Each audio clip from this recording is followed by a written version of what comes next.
Ang pangalan ko ay Nico at matagal akong hindi umuwi ng Pilipinas. Ipinanganak ako rito.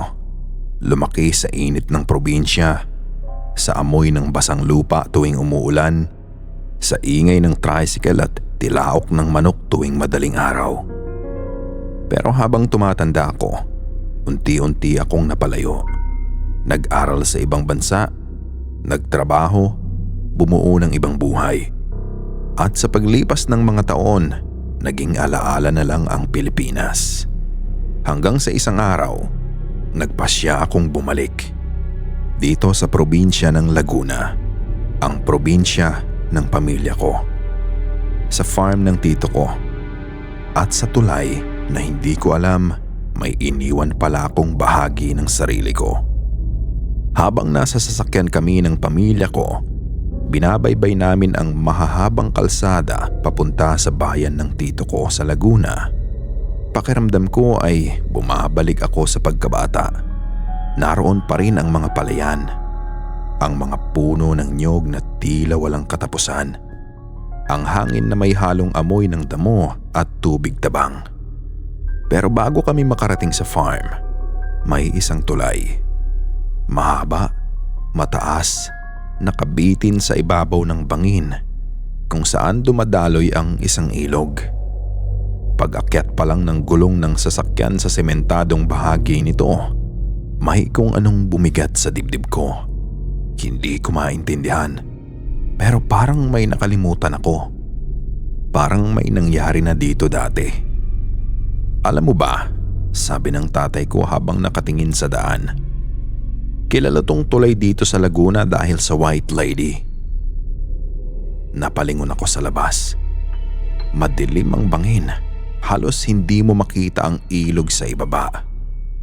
Ang White Lady, isang babaeng nakaputi, mahabang buhok, nagpapakita raw sa gilid ng kalsada kapag 10 oras ng gabi. Kapag pinasakay mo siya, tatahimik lang siya sa likod. Kapag hindi mo pinansin, bigla siyang lilitaw sa loob ng sasakyan mo. Ngumiti lang ako noon. Kwento lang, sabi ko sa sarili ko. Pero hindi ko alam na konektado pala ako doon.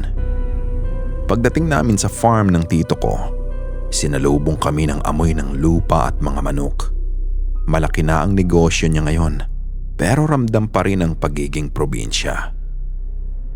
Pagkatapos ng hapunan, habang tahimik ang paligid at rinig ang kuliglig, nakita ko siyang mag-isa sa balkonahe na may hawak na baso.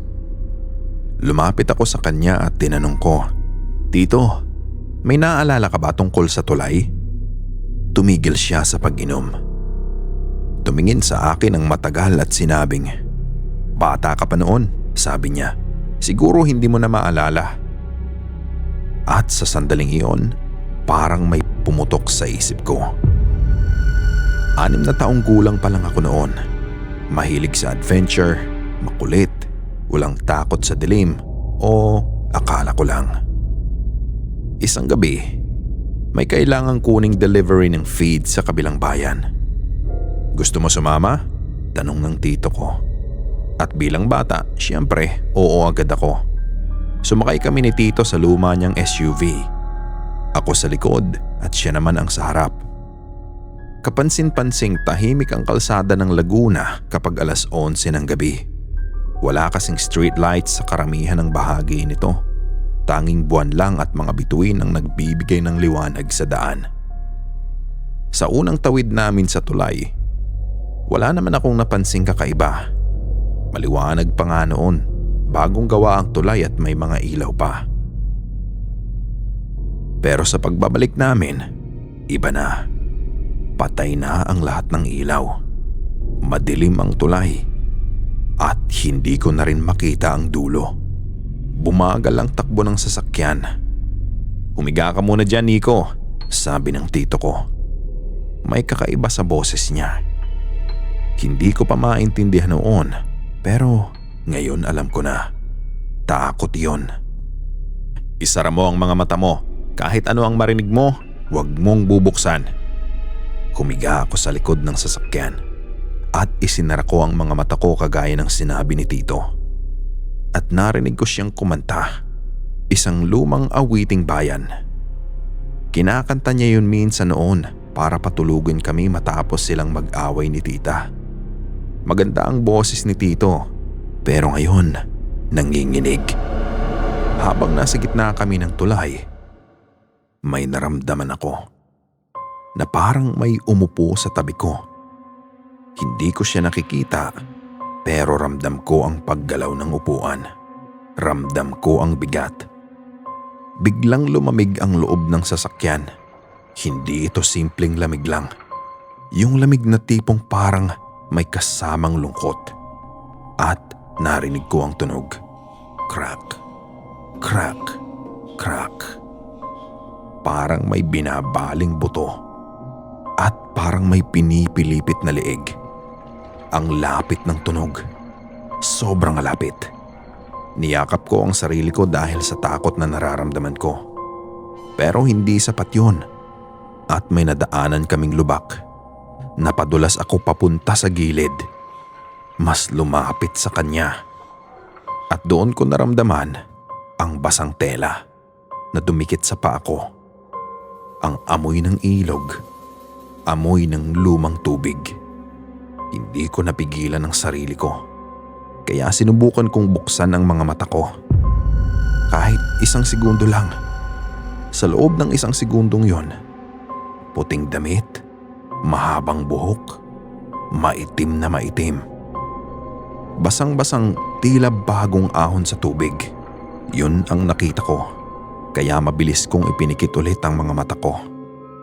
Pero pagkamulat ko, nasa harap ko na ang buhok niya. Halos nakadikit na ito sa mukha ko. Hindi ko makita ang mukha niya. Tanging ang buhok lang at ang nararamdaman kong lamig. Tumahimik na ang tito ko. Hindi na siya kumakanta ng mga sandaling iyon. Narinig ko na lang ang paghinga niya. Mabilis at mas mabigat. At mas lalo pang lumamig ang hangin. Hanggang sa maramdaman ko ang presensya niya na lumalapit sa akin. At pagkatapos, may ibinulong sa tenga ko. Mahina, mas mababa pa sa bulong. Hindi ko maintindihan ang sinabi niya noon. Pero hindi galit ang tono. Hindi rin nakakatakot. Kundi malungkot. Sobrang lungkot. At pagkatapos, bigla siyang nawala. Na para bang hinigop ng hangin. At unti-unting bumalik ang init ng gabi sa Laguna. Narinig ko ang malalim na buntong hininga ng tito ko. Pero hindi ko binuksan ang mga mata ko hanggang sa makarating kami sa farm. Kinarga na lang ako ng tito ko papasok at hindi na namin pinag-usapan ang gabi na yon. Kahit kailan.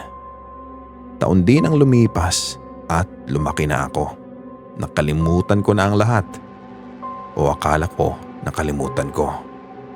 Pero ngayong nakaupo ako sa balkonahin ng farm habang ikinukwento yun ng tito ko, bumalik ang bawat detalye. Noong early 80s daw, may babaeng natagpo ang patay sa ilalim ng tulay na iyon sa Laguna. Mag-isa, gabi, walang saksi.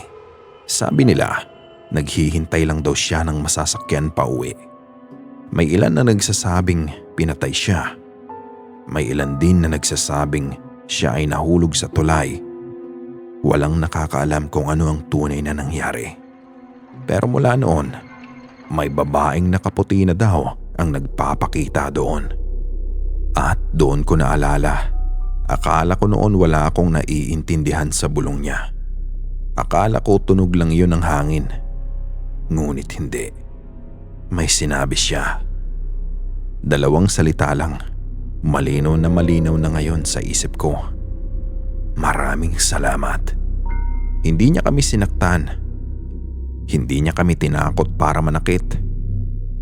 Sumabay lang siya para makatawid. Para may magbigay ng sakay. Para may makarinig. At marahil, para may makaalala. Mula ng gabing iyon, iba na ang tingin ko sa mga kwentong multo. Hindi lahat ng multo ay galit. Hindi lahat naghihigante. Ang ilan, naghihintay lang. Sa dilim. Sa tulay. Sa laguna.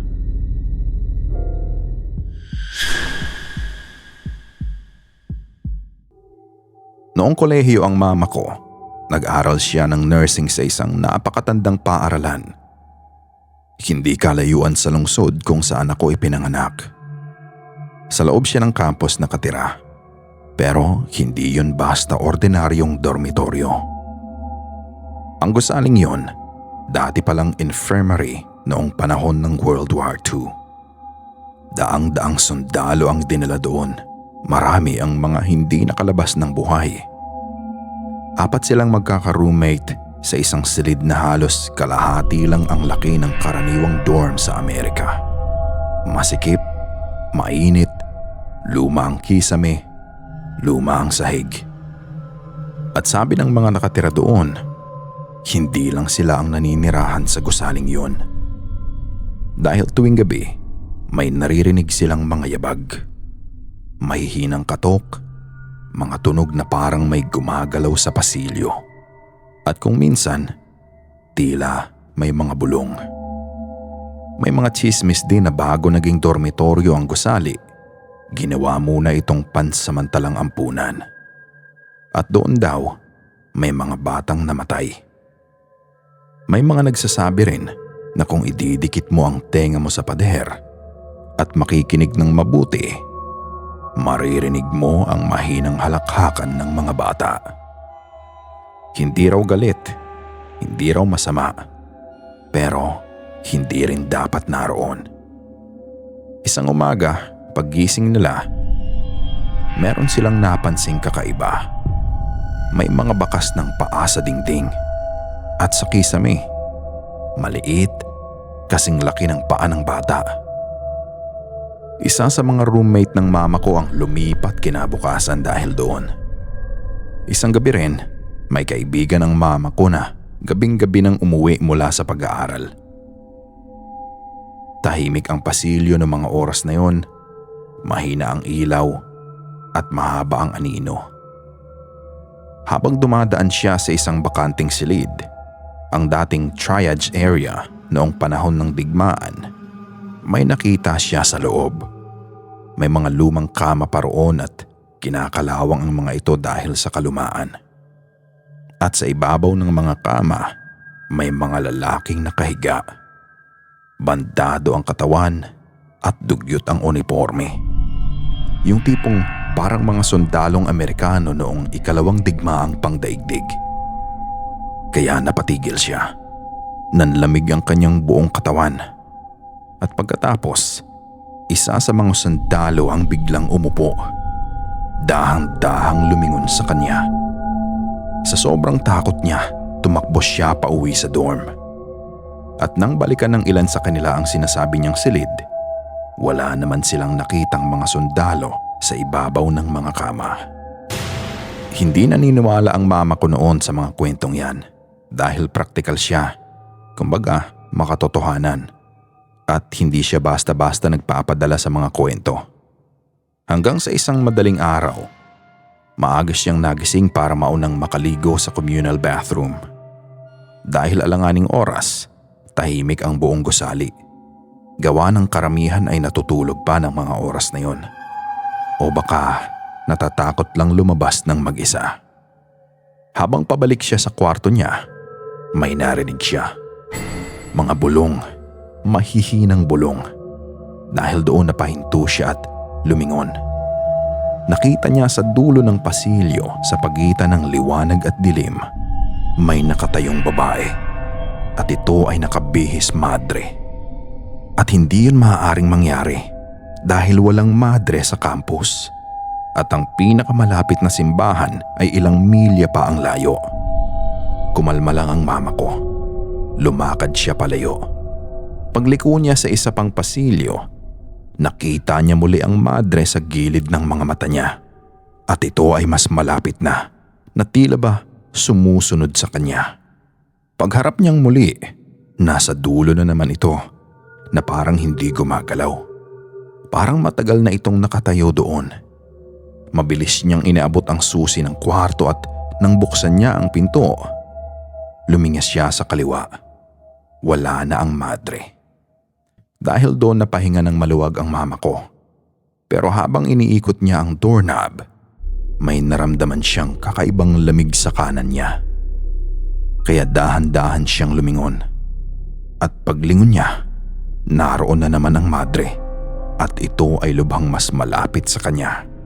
At ngayon, mas malinaw na ito sa ilalim ng ilaw. At sa sobrang takot, binuksan ng mama ko ang pinto. At doon, may batang tumakbo palabas ng kwarto nila. Isang batang maliit na halos kasing edad lang ng mga kindergarten. Humahagik-hik ang batang yun habang tumatakbo. Parang nakikipaghabulan pa nga. Dumaan ito sa tabi ng mama ko. Tumakbo patungo sa madre. At dumaan mismo sa harap nito.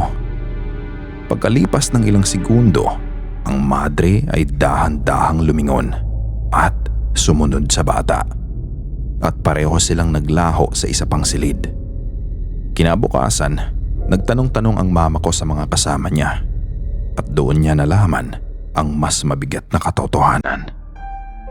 Noong ginawang pansamantalang ampunan ang gusali, ilang taon din ang inabot bago ito maging dormitoryo. Nagkaroon ng sunog ng mga panahong yun. Mahigit 100 bata ang namatay. Kasama ang ilang madre na nag-aalaga sa kanila. Matapos ikwento yon ng mama ko sa amin sa loob ng sasakyan, natahimik kaming lahat. Pero ako, kinilabutan. At sa totoo lang, may halong inggit din. Kasi gusto ko rin magkaroon ng sarili kong kwentong multo. Ang hindi ko alam ay matagal na pala akong mayroong sarili.